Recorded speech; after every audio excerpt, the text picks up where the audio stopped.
You are now locked in to Take a Knee Sports Podcast. Imagine Saturday mornings at the barbershop. The conversations that are had probably would leave memories in your head for the rest of your life. Here on Take a Knee Sports Podcast, I have a candid, open, barbershop style discussion. Just, discussing current and past events in the sports world, football, boxing, and basketball, sports that I love. Mostly facts. Some facts, I would say, a lot of opinion, but always keeping it real. On this week's episode of Taking These Sports Podcast, I'll discuss the upcoming NFL draft and what that entails for the LA Rams from a positional needs standpoint. I'll also talk about free agents for the Rams and the free agency market. And last but not least, I'll also dig into some of the coaching changes that have been made this offseason already for the Rams. All that and more on this week's episode.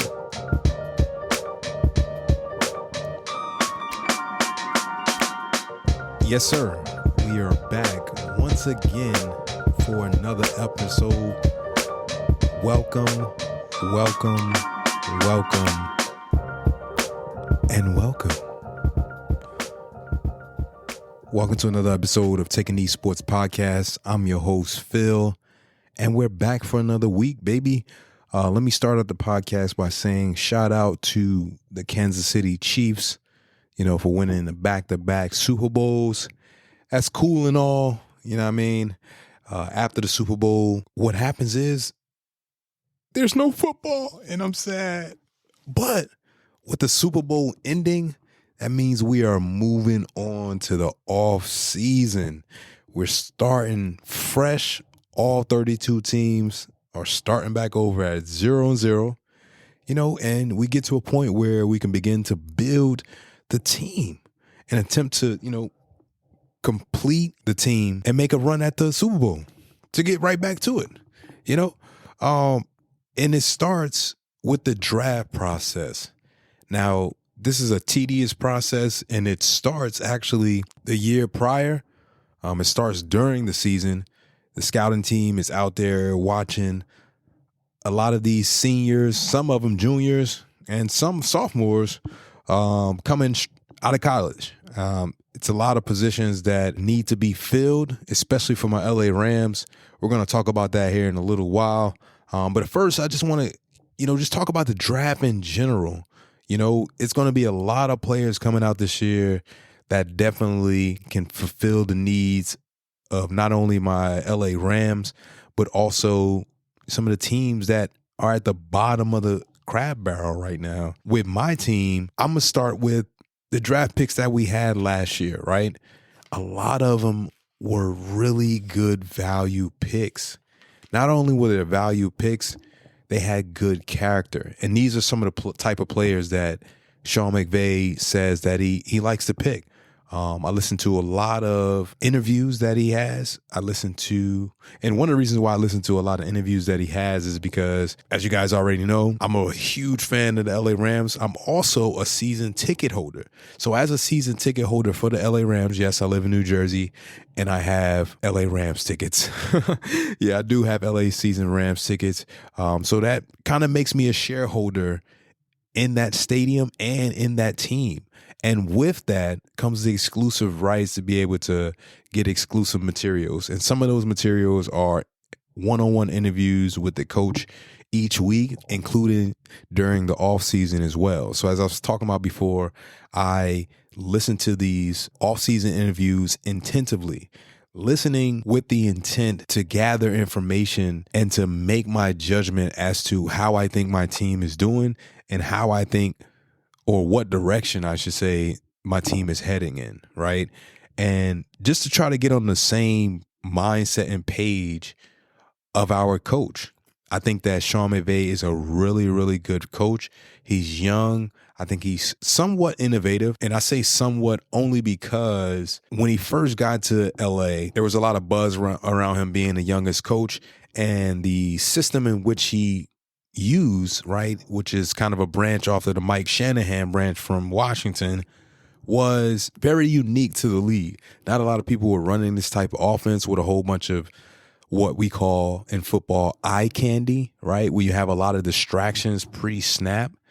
And then as a defense, it's very difficult to key in on what you need to key in on because of this eye candy, and therefore he then takes the top off your head with the speed in which he likes to bring in as players, right? So when he first came into the league, like I said, a lot of people were amazed by this offense of which he was running.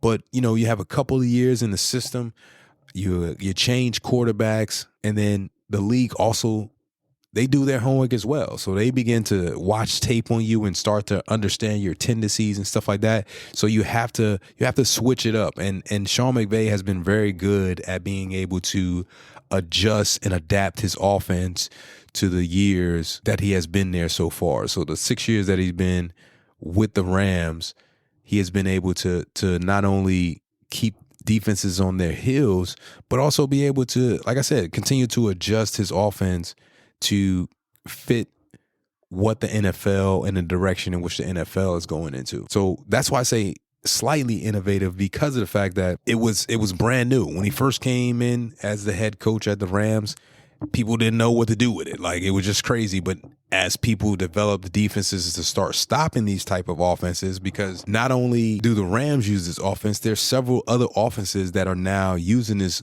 offense because of the branching of that Mike Shanahan type offense, right? You have the likes of like San Fran. They run a very similar offense because Sean McVay and the head coach with San Fran were at one point in time coaching mates. You also have Minnesota, who runs a very similar offense. I believe Buffalo has bits and pieces of the offense as well, because all of these guys branch from that Washington coaching tree. So Sean McVay himself in those interviews has stated that he wants high character guys that are going to come in, head down, put in the work to try to get these results that he's demanding. Not only demanding, but he himself is coming in every day with his hard hat, willing to work and make the changes in order to get to that Super Bowl. And that's what he's been preaching since he's been with the Rams, and especially this year, is just that he wants people who are good guys, because he himself is a player's coach. Just like I'm gonna talk about Raheem Morris a little bit later on, but all of these coaches that we have on our staff are players' coaches, meaning that they understand players because they too at one point in time were players, right? In not only the collegiate level, but as well as in the NFL. So they understand what a player can go through on a day-to-day basis, so they connect very well with them. And that, especially at the professional level, is it's a very good trait to have, because a lot of players at the professional level, they're not here. They're here to make money, right? It's now your job at the end of the day. So a lot of them don't go for the rah-rah and the talking down and stuff like that would transpire in high school and or college. They're there to make money, and they're there as grown men. So a lot of times, if you can't connect with your players and you lose your team, you end up in that 4-14, 4-13 category, because you can't connect with them, and they're not going to die on the sword for you as some players would for their coaches. But getting back to the draft, right, I want to first talk about the draft class that we had last year. And this was a really, really good draft class. Like, being the fact that we didn't have a first round pick and the value that we got out of these later rounds, I think is just amazing. And that's accredited to our scouting department, as well as Les Snead and Sean McVay, because they really, really do their homework. And you have to, especially on these players that are not first round grade type players that, may not necessarily have that immediate impact as most first rounders would, right? You wouldn't expect that out of somebody out of the fifth round, right? You wouldn't expect a Puka Nacua, right, to be what he became, right? But if you do your homework and you don't allow your eyes to tell you a different story, which that's watching film. Film is probably one of the biggest, like, tellers of what a player can do. Like, it's going to tell you if he has resiliency. It's going to tell you if he has hustle. It's going to tell you if he's the type of player that the Rams are looking for. Like, there's no lying on the tape. The tape never lies. It's going to tell you if you have that hustle. It's going to tell you a lot of things about yourself. And that's how people get better, right? And that's why players watch tape. Because not only can they understand the tendencies of the team in which they may be going up against, the opponent that they may be facing soon, but it also gives them a look at what they're doing and how can they use their athletic ability to be able to combat what this offense or this defense is going to be throwing at me on a week-to-week basis, right? So our first overall pick last year was in the second round, 36 overall, Steve Avila. Now, Steve is a stud, right? And I call him a stud. He played offensive guard for his all 17 games, and he's the only Ram to play every snap last year, right? Every snap. Like, that's crazy. You don't see that, especially from somebody coming out of college. A lot of guys coming straight out of college are sometimes flabbergasted by the 18-game schedule. Like, that can be very exhausting.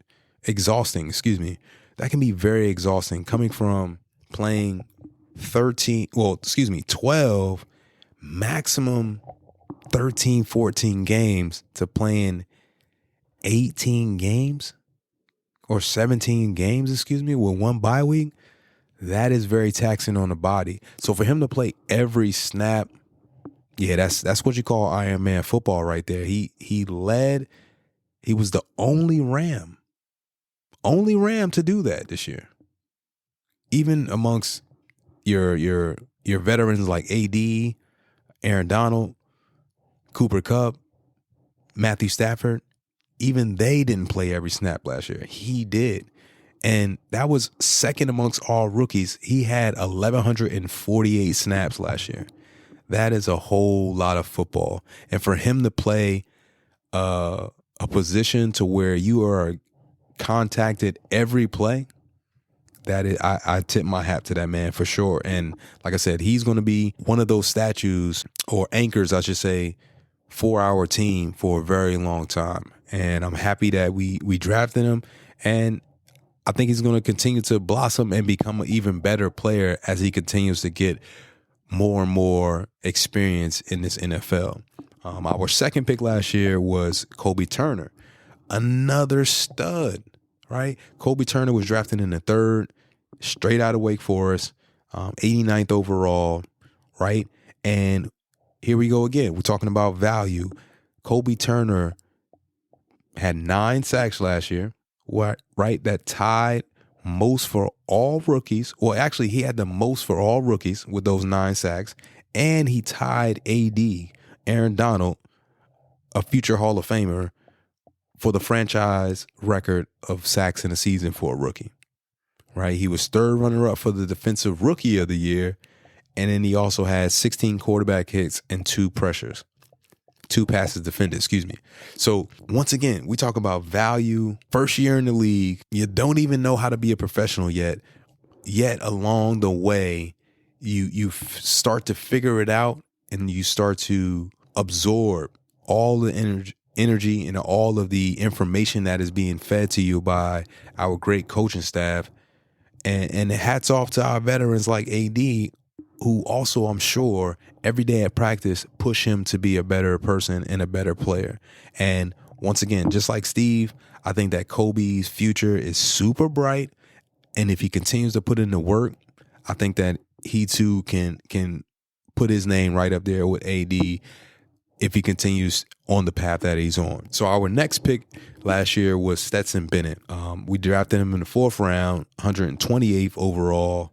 As we all know, he was a quarterback who led Georgia to the back-to-back national championships. And last year, unfortunately, outside of the preseason, he did not play a snap for us, nor was he on the sideline for any of our games.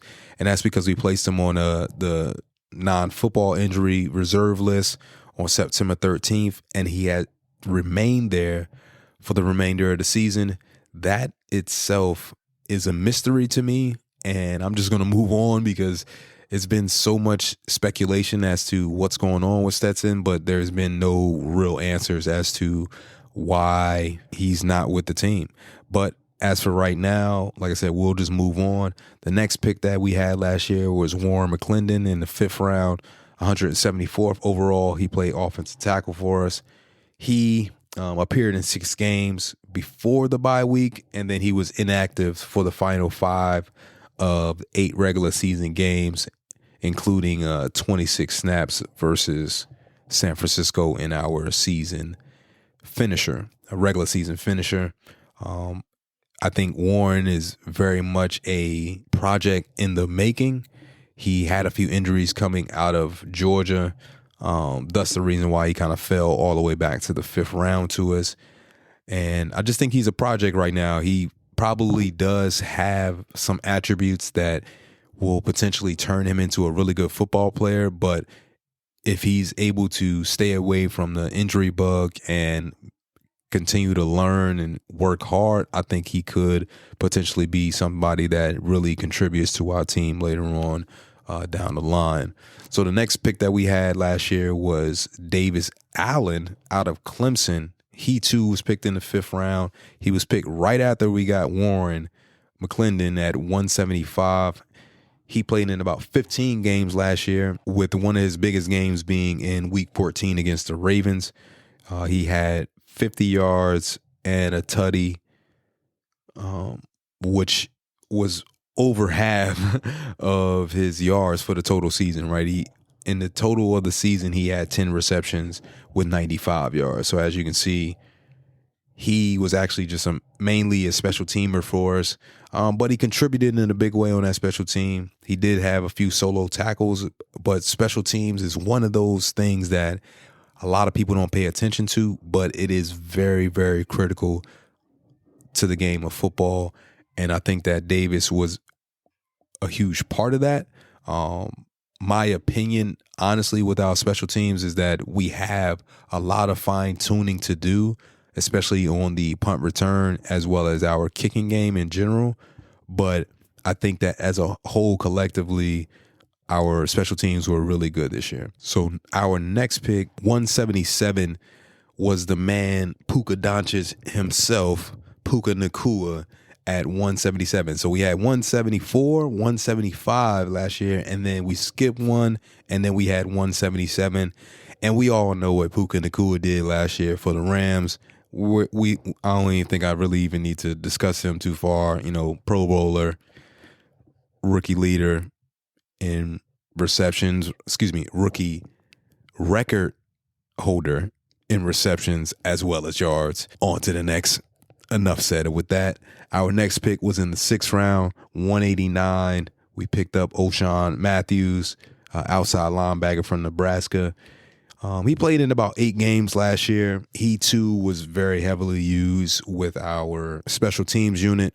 I think that just like Warren McClendon, he too is a project. And with the coaching that we have, I think that he can be something special if he's able to harness the athletic ability that he has and then be able to turn that into a professional football player. I think he may be something big, or at least turn into a quality special team role type player. And our next pick, and second to last pick, is Jason Taylor II. He was picked in the 7th round as well, number 234 overall at safety. Once again, another mainly special teams player, and he was placed on the IR actually right after the season opener. So we really didn't see too much of him.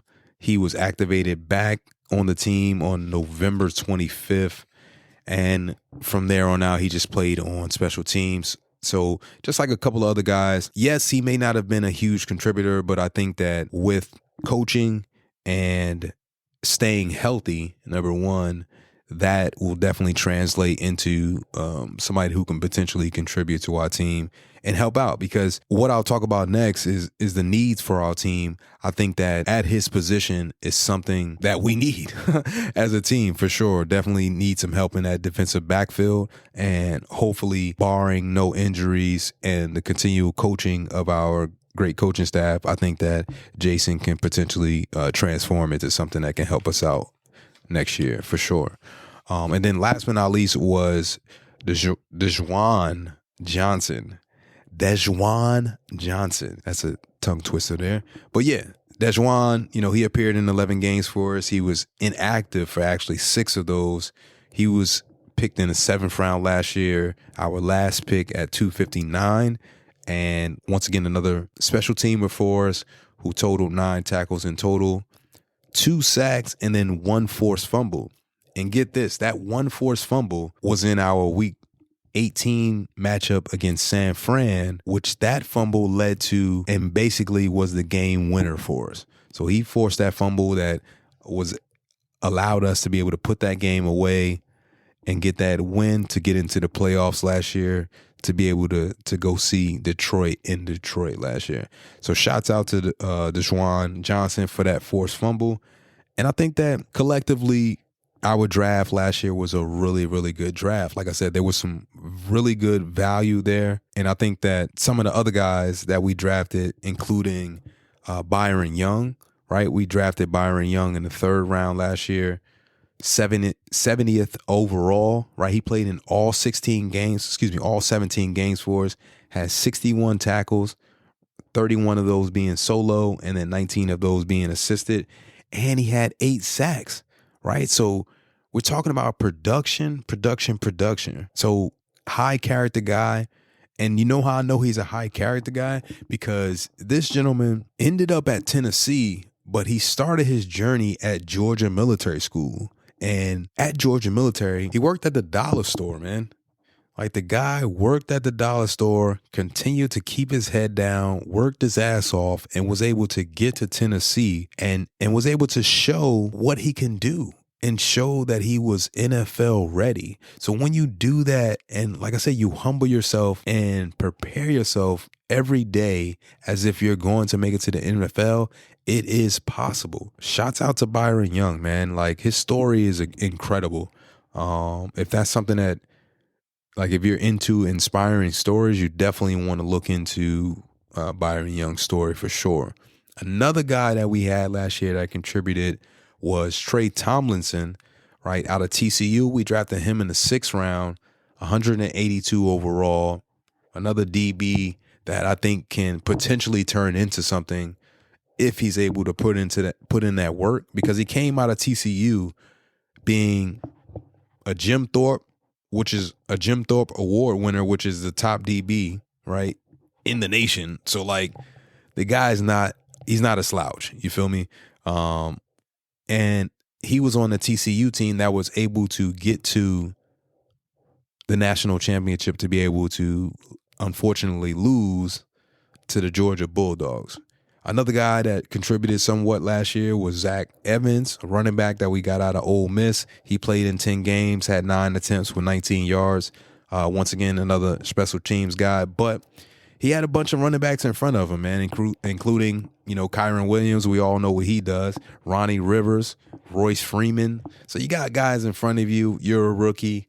You gotta be able to prove yourself there and try to battle for some touches, which he did get a few touches, especially later on in the year. But hey, it's your rookie season. You got 3 other backs there that are veteran, and like I said, you already know what Kyron Williams can do.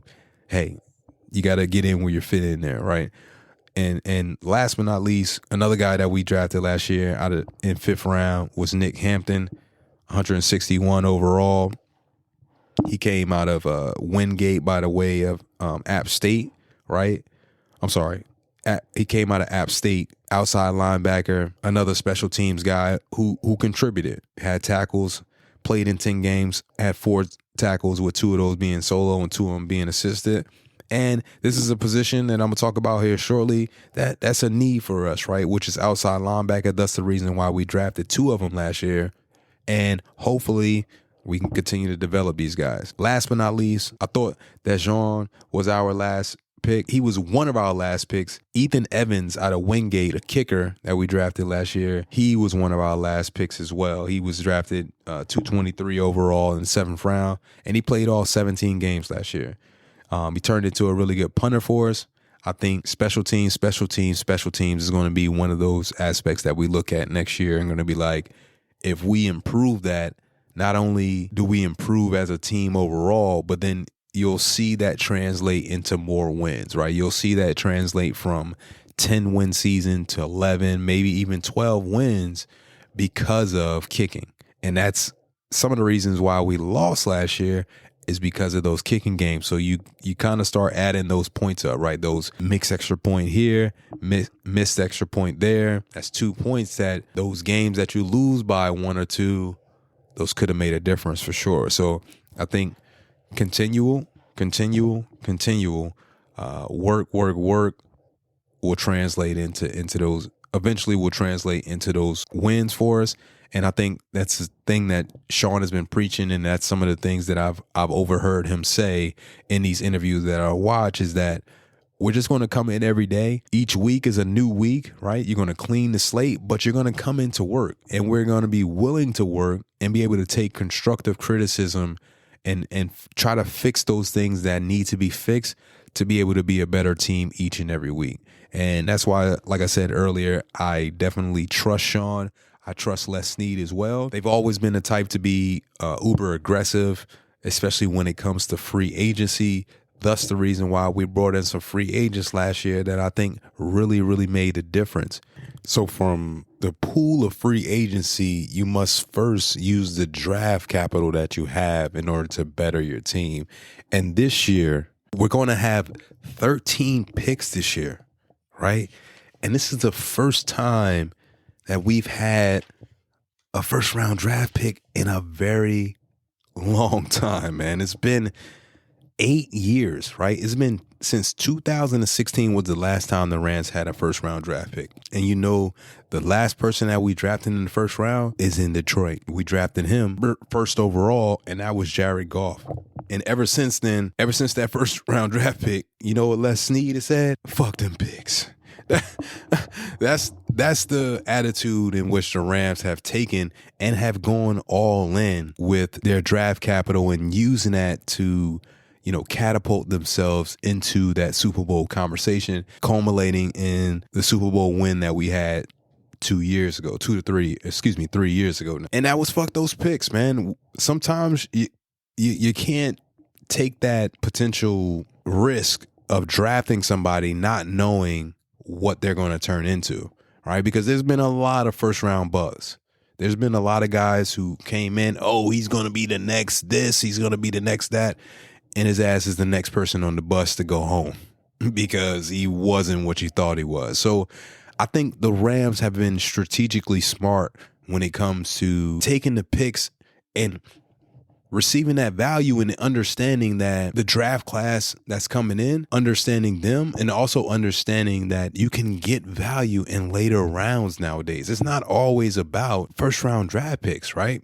Yes, some of those first round draft picks can come in and make immediate impacts on your team. But when you have a team like we had maybe 3 years ago, when you're veteran heavy, right? You don't necessarily need somebody who's going to come in and play day one, right? You need somebody who's going to be either, I wouldn't say a placeholder, but he's going to be more of come take a back seat, understand how to become a professional, learn from very professional veterans, right? And understand my job, learn from a really good coaching staff, and then develop into the player that I can definitely be, right? Or live up to the potential that the coach has seen in me in tape that may have not translated if I was just, thrusted into a situation, right? So I very much commend the Rams for understanding the dynamics of each of the individual draft classes that have transpired since 2016 and understanding that, especially coming from St. Louis to LA, you need to win now. because there's a stadium, number one, that needs to be paid for. And then also the NFL has kind of turned into a microwave a little bit, especially when it comes to the coaching. If you don't try to get the job done in that first couple years, they're going to get your ass out of there, man. They're not going to sit around and allow you to try to build a team over, more than likely, I would say they're giving most coaches about 3 years now, man. 2-3 years, maybe 4 years max, depending on if they feel like you're turning that corner, right? Like, so if you're a coach and you come in, you're brand new, first year, okay, we'll let it slide. Second year, okay, maybe the players are starting to buy in, right? They're starting to be like, I think I like this coach, right? I think that we can build something here. They'll give you year 2, year 3.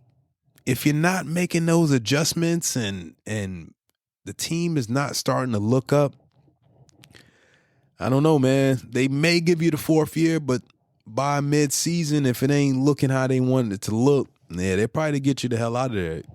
I.e., John Gruden, right? Great coach, won the Super Bowl with the Tampa Bay Buccaneers, signed a 10-year deal with the with the Las Vegas Raiders. 3 years in, 2 years in, got his ass out of there. Mike Mayock got his ass out of there. Like, they're not playing that. We're trying to win right now. And with the Rams creating that blueprint of fuck those picks and we can win right now, teams are definitely not playing around with that. If you're not coming in here making changes, changing the culture and getting the teams on the right track, these owners are going to get you the fuck out of here.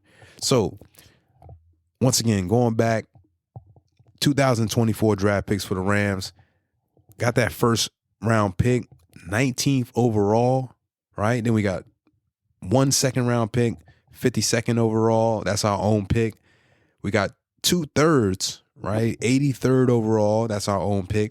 Then we also got the 100th overall. Now that pick is a compensatory pick, and we got that from the loss of Raheem Morris, right? So back in 2020, NFL created kind of a rule per se that if you have a minority coach and you lose that minority coach to a head coaching job or some type of GM or above type of job, you get a compensatory pick for that.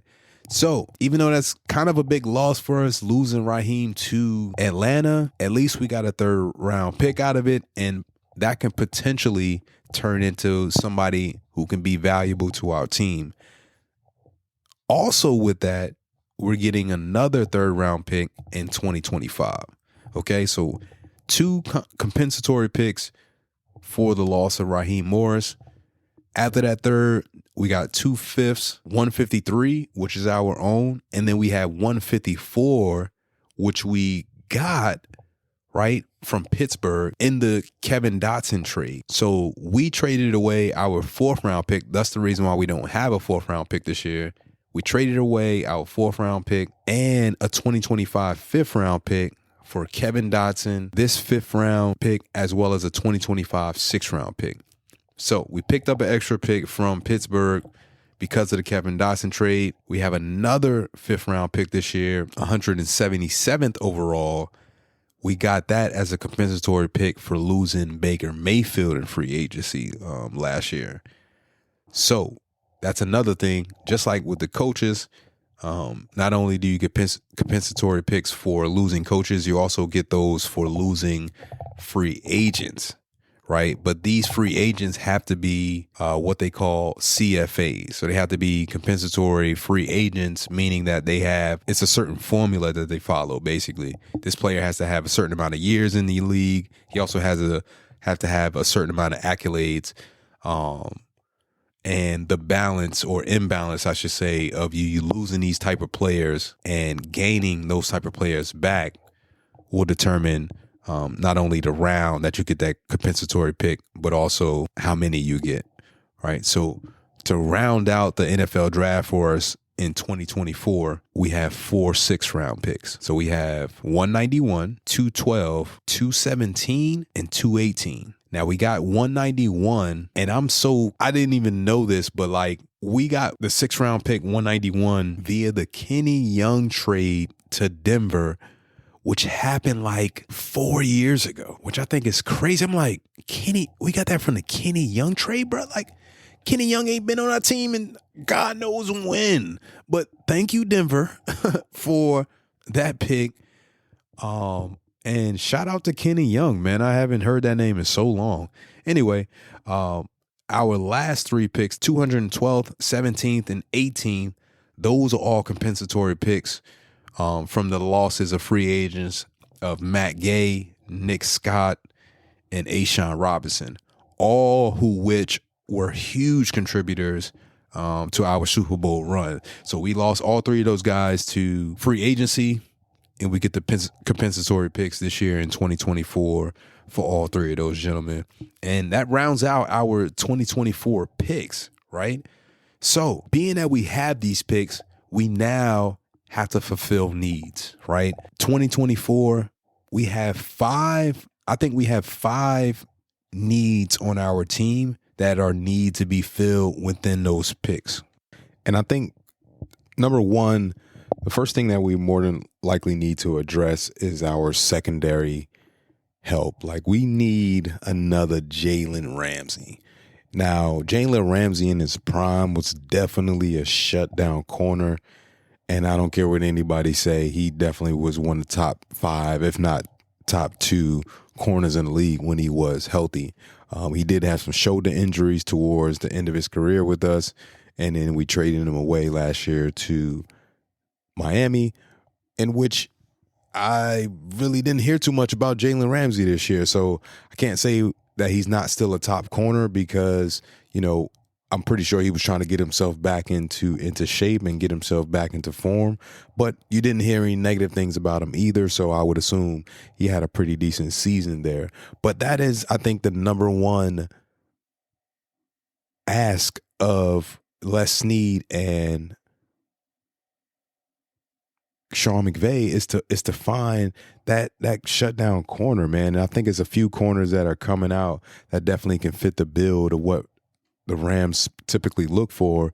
And I think what they usually look for is tall, lengthy corners who can, not only come up and stop the run, but also be able to get back and defend.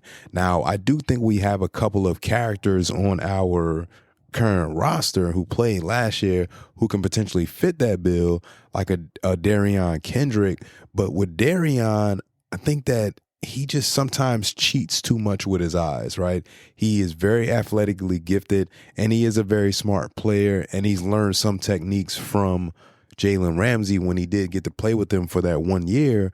But sometimes when you disregard your technique sometimes and you try to play outside of that, sometimes in the defense, especially the Raheem Morris type of defense that you play, when you don't play a lot of press man, you can definitely get yourself hurt. And I think last year he put himself in a lot of unnecessary predicaments because of the fact that he wanted to cheat too much with his eyes and look in the backfield when he should have been paying attention to the receiver. So he got kind of burnt a little bit.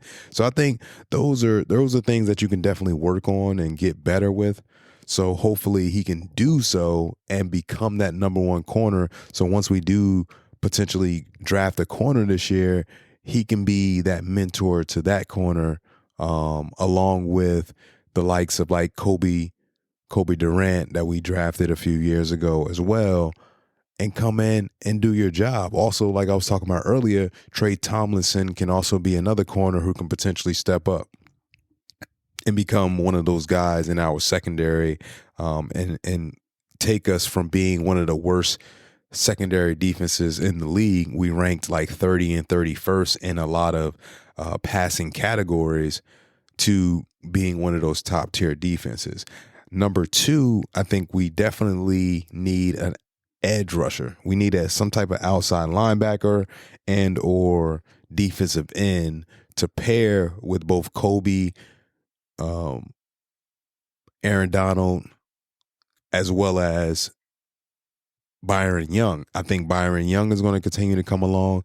I think, as I talked about earlier, Kobe Turner is also going to continue to come along, and AD is going to be AD, right?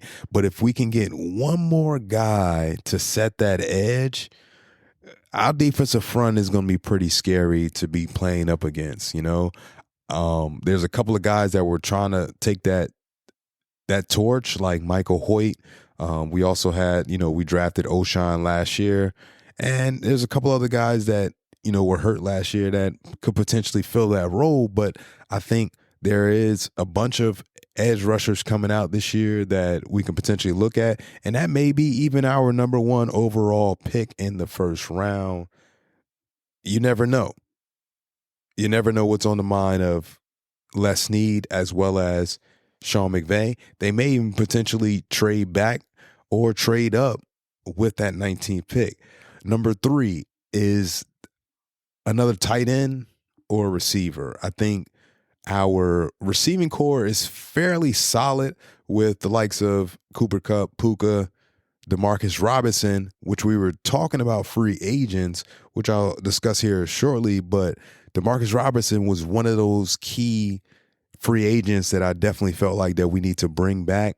And as I was making my first week's podcast for this season, he actually signed a 1-year deal to retain and stay with the Rams this year, which I think is great. So we're bringing him back, Puka, Cooper. You also still have Tutu there. You also have Ben Skoranek, who's going to come back and be healthy as well. He got banged up a little bit this year. He's a great special team person for us, as well as he's also like that Swiss Army knife where you can put him in different positions, right? But if we can get another true wide receiver, which are a bunch coming out that we can potentially get in those later rounds that can add value, as we talked about earlier, that will be great. Also, tight end wise, we definitely need another tight end in the building. We did draft one last year later on, but we need somebody a little more stout. And we also need somebody that's going to be available because Tyler Higbee is hurt, right? He tore his MCL and his ACL in the Lions game after a dirty hit, which I thought was a dirty hit, I should say. So he's going to be out for a while, right? And we got a couple of free agents that we're going to talk about here shortly that may not be with us and may not be able to fill that role. Number 4 is who's going to be this heir for Matthew Stafford? Like, how much longer does he have? And who's going to take the reins? Like, right now, we have a quarterback on the roster who is Carson Wentz, but he's going to be an unrestricted free agent. So we don't know where that's going to land. Stetson Bennett, drafted him last year. God knows where he is and what the status on that is. When I listen to Sean McVay and Les Snead and some of these recent interviews, they talk about Stetson Bennett as if like he's probably not going to be with us. So that's definitely something that we need to address because Matthew Stafford is not going to play till he's 120 years old. And you got to start grooming somebody now. Because if he does finish out his contract, which I believe he has about 2 more years left, and he doesn't, we're not going to more than likely give him an extension. We may just take that as a year-to-year basis. Then who are we going to be looking at? And last but not least, we got to get a kicker. We got to get a kicker. That was definitely an Achilles heel for us this year.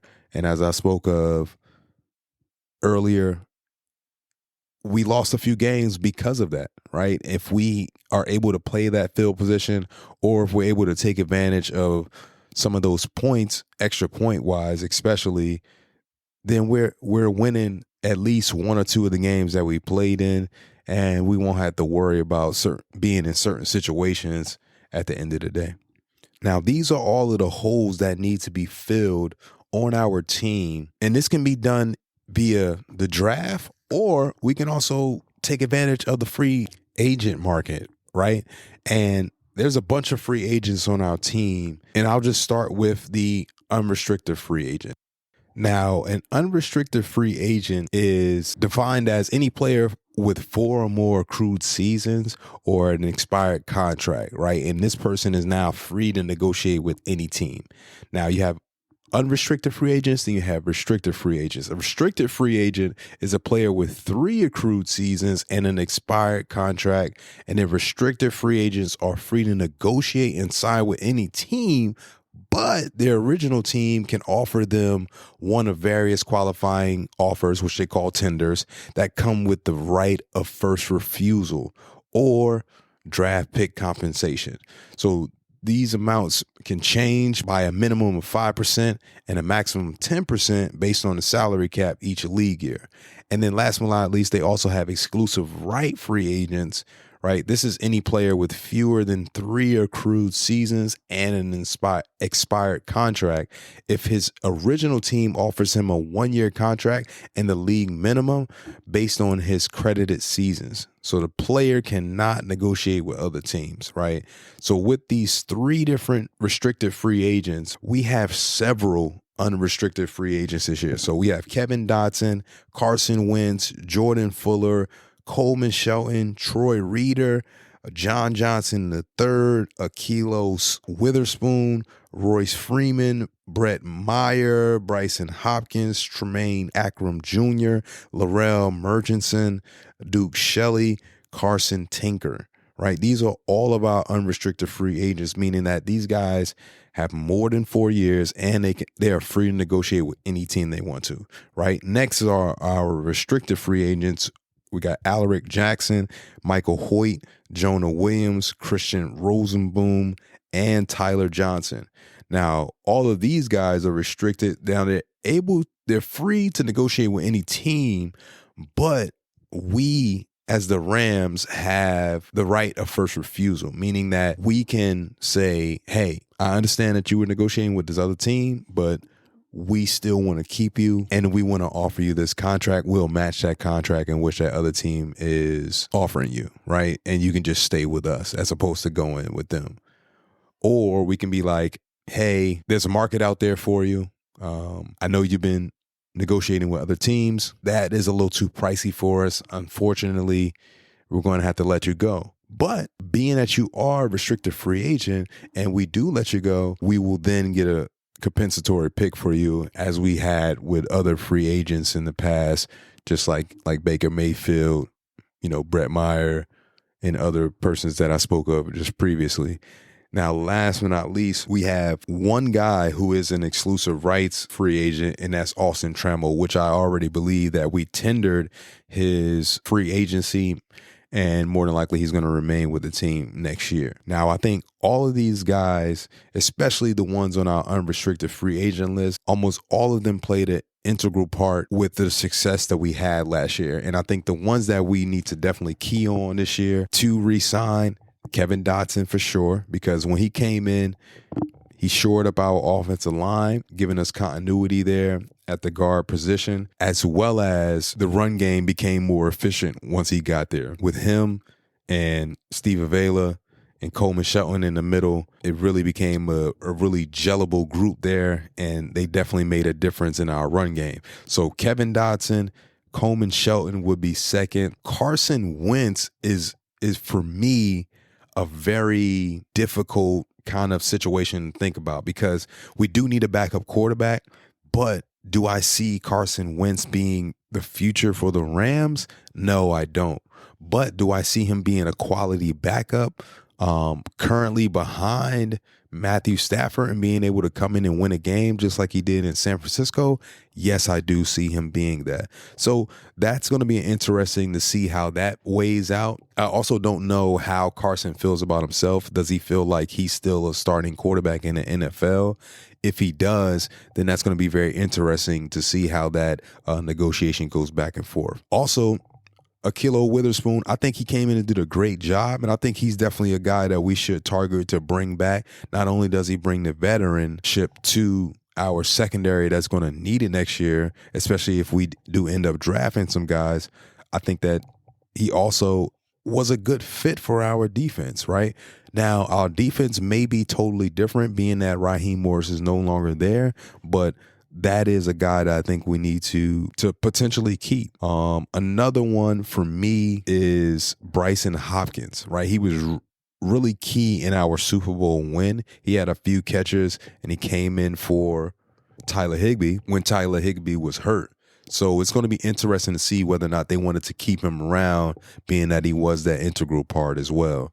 And for me, that's really the free agents that I think we should address, I think Alaric Jackson might be also an interesting one as well, only because he too played a lot of snaps for us this year, and they were very productive snaps. So it would definitely be interesting to see how the Rams progress, as well as be able to use the money that we have now in cap space, because we did free up a lot of cap space, and also this is going to be the first year that we not only have cap space to use to go out in free agency and be able to compete and be as aggressive as the Rams have in the previous years, to be able to attract free agents to LA.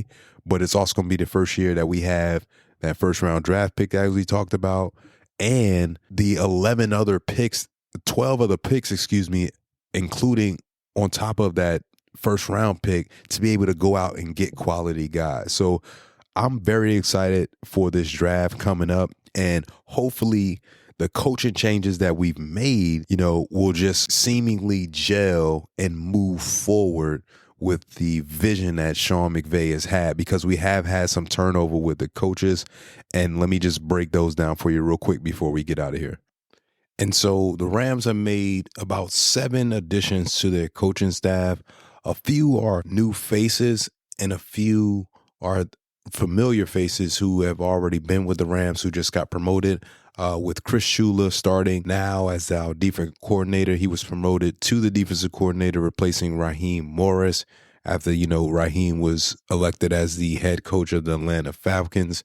Then we got offensive coordinator Mike LaFleur. He's coming back for his second season with the Rams. He was our offensive coordinator last year, so that's another familiar face. Chris Shula, like I said, is also a familiar face as well. He was with the Rams last year as our inside linebackers coach, as well as our pass rush coordinator. So he definitely has experience with the Rams, and it's going to be interesting to see what type of philosophies he wants to carry over to the new defense that he's going to be presenting.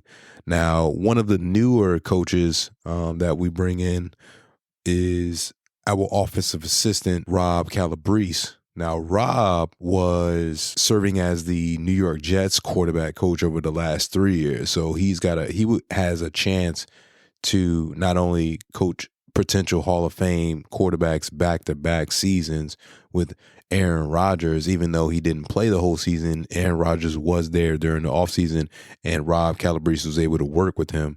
He will also be working with Matthew Stafford. So that will be a pretty interesting. I like using that word interesting because it's something that you can't necessarily think about into the future, because you don't know how that relationship is going to work out. But it will be cool, I should say, to see how that unfolds. Now, we're also going to have Nick Cali. He's going to be adding responsibilities in 2024, taking on the pass game coordinator, which was previously held by Zach Robinson, who was hired by Raheem Morris in Atlanta as their next offensive coordinator. So in addition to his duties coaching the Rams tight end, he's also going to be our pass game coordinator. Then we also have assistant offensive line coach Zach Cromer, and he's going to continue his role as the assistant line coach, a title he earned ahead of the 2023 season. So prior to the role, he was the offensive assistant for 2 seasons. So he's been with the Rams for a couple of years. So he has that continuity as well. One of the other new coaches is Dave Ragone. Dave, once again, is another new addition to the staff, and Ragone joins LA after spending about 3 seasons serving as the Atlanta Falcons offensive coordinator. So we kind of swapped out. Raheem went to Atlanta, or he's going to Atlanta, I should say, and he's taken a couple of guys with him that were on our staff, and then we kind of snatched a couple of guys that were off that staff, which is Dave Ragone.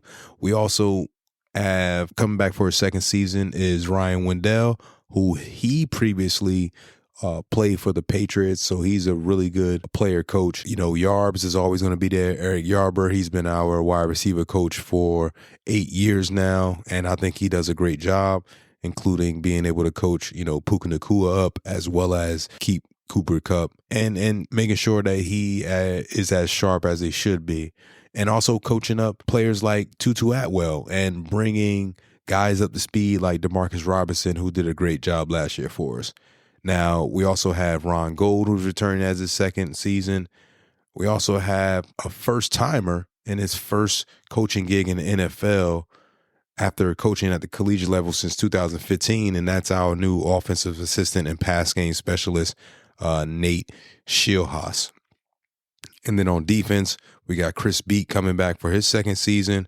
Also, our assistant defensive line coach, A.C. Carter, is entering his second season. We'll have Joe Caniglio. He's going to be entering his second season working with the outside linebackers. We also have Mike Harris, who played defensive back himself. He's going to be one of our defensive assistants. He played in the NFL. We have Jeff Smith. He's another new addition to the staff, replacing Henderson, who we're definitely going to miss, and it was very integral part in the evolution of Aaron Donald as well as Kobe Turner and turning him into the guy that he turned into.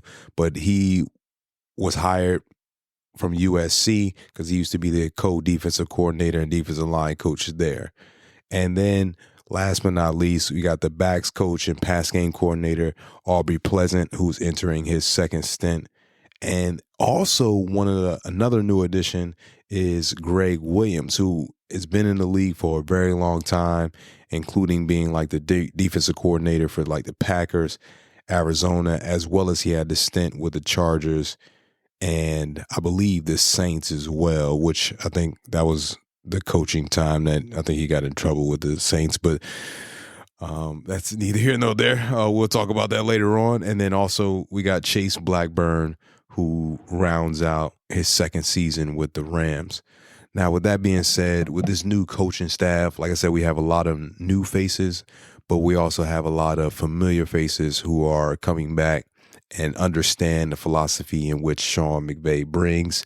I think that we can continue to move in the direction that the positive direction that we took on after our bye week last year.